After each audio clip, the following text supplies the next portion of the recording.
Bonjour à tous, bienvenue sur Franck Info, l'actualité vue par Franck Muller, c'est ici et nous sommes mardi 19 avril. Ok, bien, ravi de vous retrouver. La soupe est bonne. La politique, il y a certains aspects qui sont vraiment pourris. Il y a quelques jours, je vois une espèce de petit article, un entrefilet. Sarkozy a évoqué une alliance de gouvernement et un accord politique en vue des prochaines législatives. Alors, les chiffres diffèrent. J'ai vu 100, après j'ai vu 30 ailleurs. Enfin bon, les 100 députés sortants LR pourraient être candidats sans avoir de concurrence de En Marche. Et donc, Sarkozy a affirmé cela en précisant que la réciproque serait vraie. Donc, en clair, les Républicains ne présenteraient pas de candidat face aux députés sortants En Marche.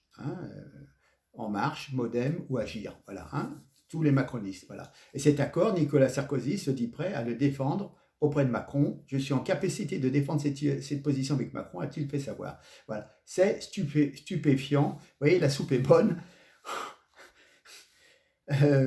Pécresse, à 20h20, a appelé à voter Macron. Alors ces gens, c'est vraiment une opposition contrôlée presque. Et d'ailleurs, on va y revenir. Vous allez comprendre pourquoi. Le fil de mon propos. Là aussi, traîtrise, pourriture. Macron et Mélenchon ont échangé des SMS le dimanche du premier tour, directement. Le message du leader insoumis est ainsi résumé. J'ai clairement pris position contre Le Pen.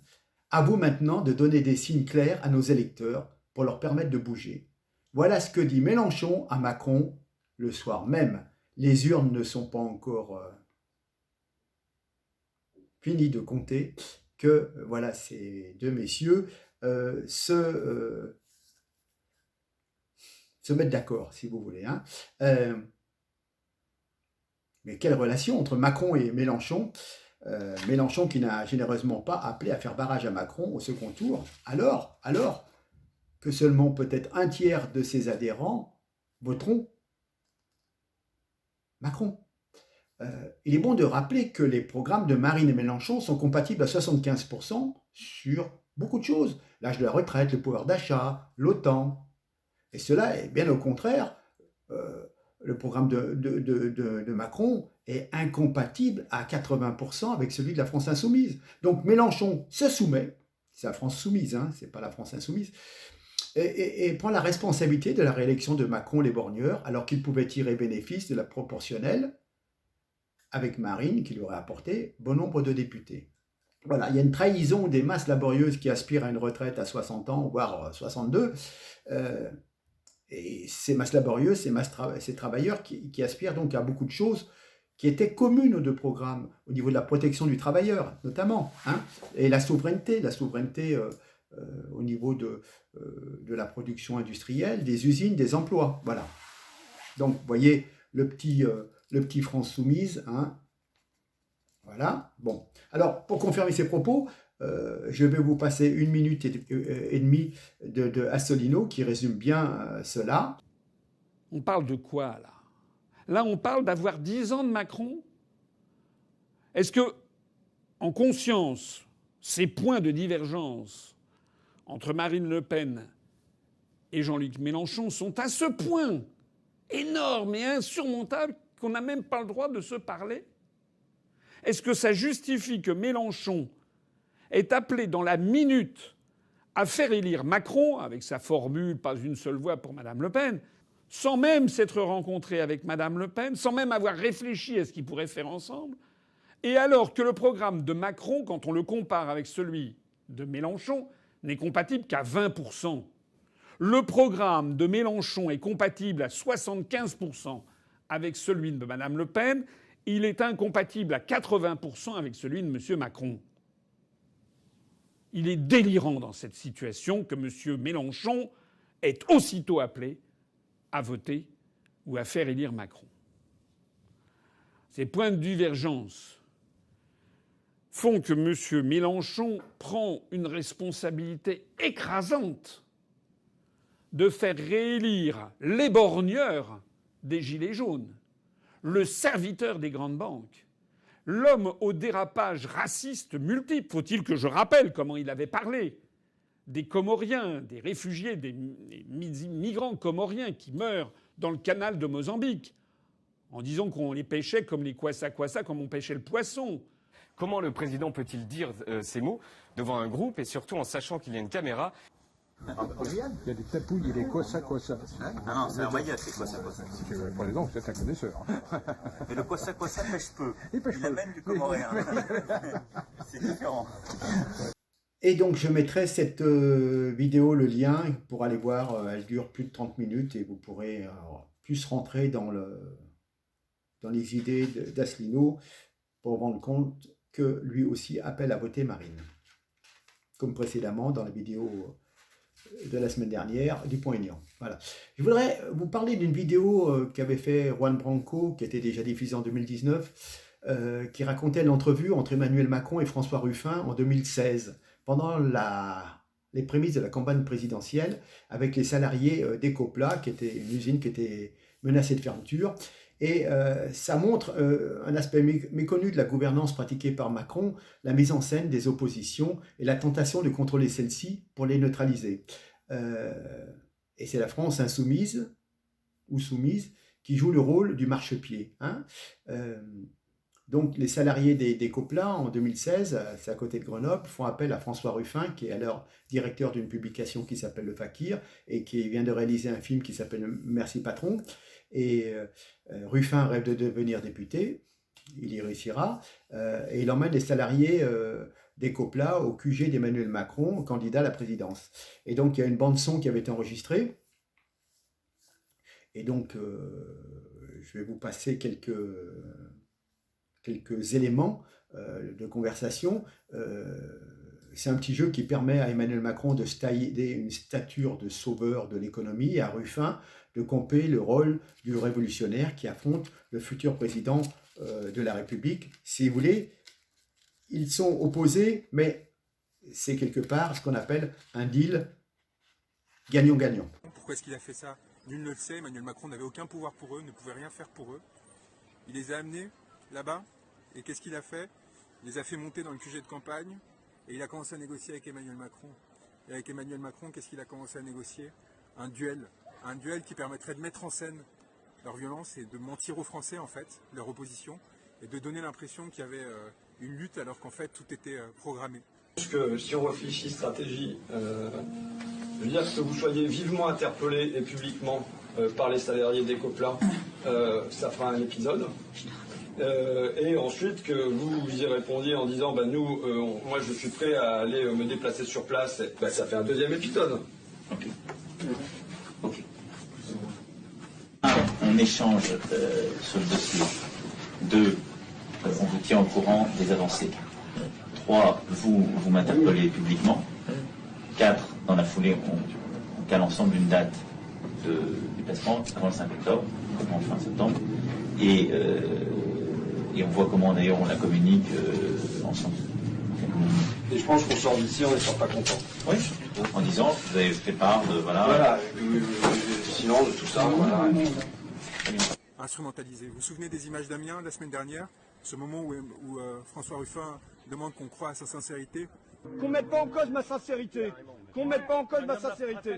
À deux reprises, et je vois que Madame la préfète opine, à 2 reprises, si, Madame Pompili. Donc vous avez vu, hein, il y a un échange, chacun se met d'accord sur son rôle. C'est une petite comédie. N'oubliez pas que Macron a appris la comédie avec Brigitte.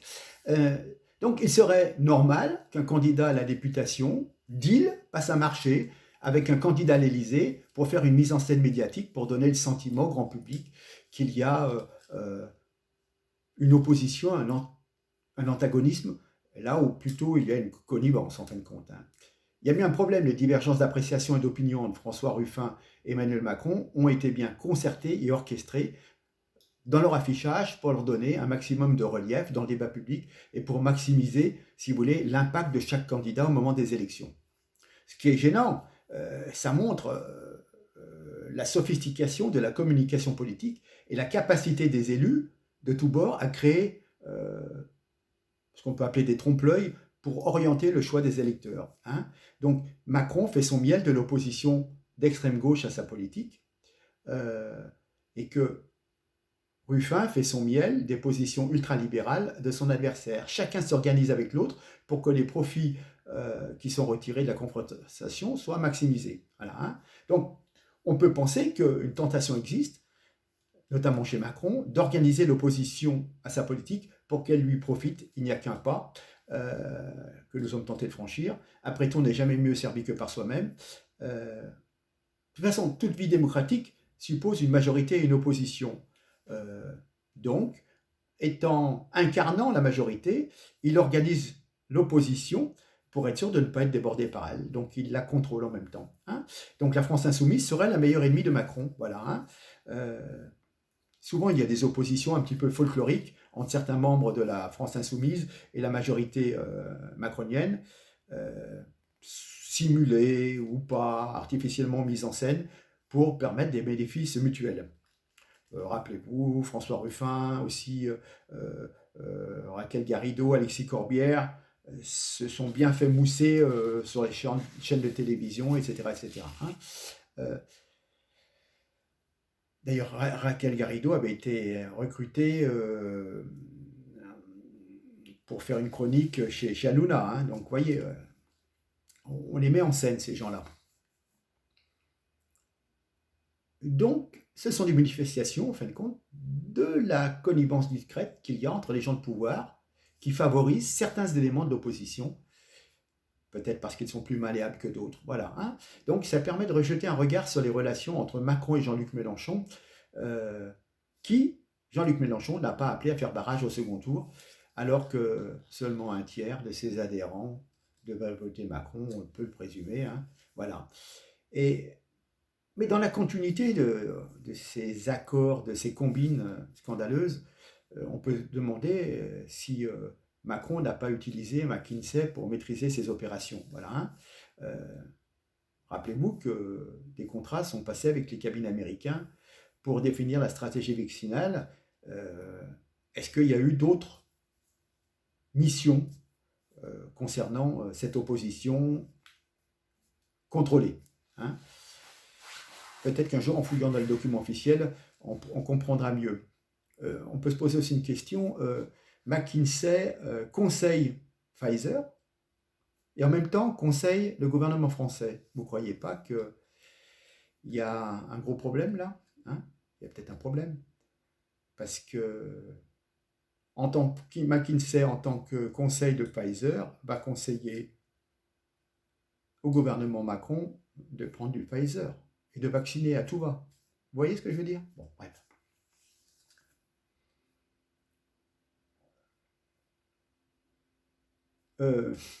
Oui, enfin bon, il faut vraiment être naïf pour croire qu'Emmanuel Macron ne tire pas un petit peu les ficelles de ses adversaires comme un marionnettiste. Voilà. Hein.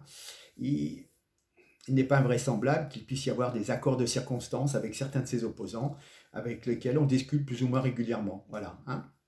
Jusqu'où? Voilà. Et puis comme je vous dis, c'est bizarre, mais nous sommes entre les deux tours et l'affaire McKinsey. Voilà. Donc je reprends le petit tweet de Dupont-Aignan qui nous dit étonnant le silence de la presse sur le McKinsey Gate pendant l'entre-deux tours, ne laissons pas enterrer ce scandale d'État, tous contre Macron. Effectivement, rien à signaler. Vous voyez cette histoire de dictature des médias. On vous crie explicitement, on vous crie à l'extrême droite, on vous gonfle la tête avec ça, alors que l'extrême droite, nous l'avons eu, c'était l'extrême dictature de Macron contre les gilets jaunes, et contre le personnel soignant, contre toutes les personnes qui ne voulaient pas se faire vacciner, etc., etc. Nous l'avons vu. Et, mais rien à signaler sur, disons, les magouilles avec McKinsey et notamment la politique vaccinale. Voilà. Écoutez, je vous laisse réfléchir et puis on revient très très prochainement à la charge. Toujours tous contre Macron. Et alors oui, il est quand même sidérant de voir que le fameux Rodriguez, qui a perdu un œil grâce aux milices de Macron qui lui ont tiré dans la tête, un coup de LBD. Non, il semblerait que ce soit un fait qu'il ait appelé à voter Macron, encore heureux. Mais, je veux dire, il nous parle plutôt de bonnet blanc et blanc bonnet et ne se prononce pas. Donc, Rodriguez est collabo, il est collabo de Macron. Dans la mesure où il ne veut pas voter Marine, qui est la seule opposante qui reste,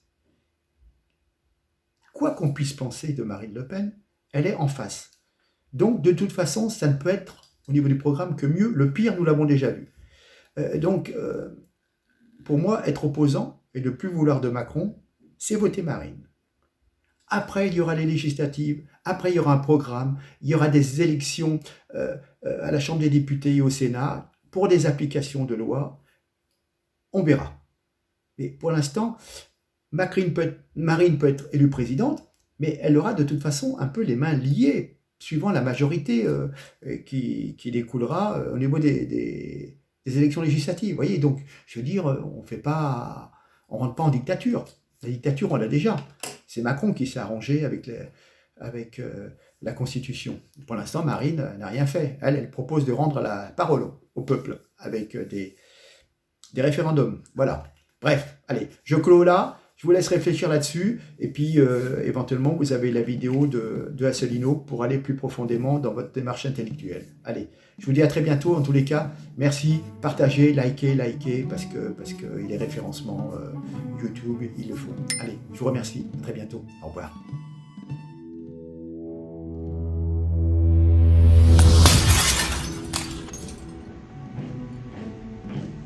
C'est uniquement par le mérite et l'effort qu'on y arrive.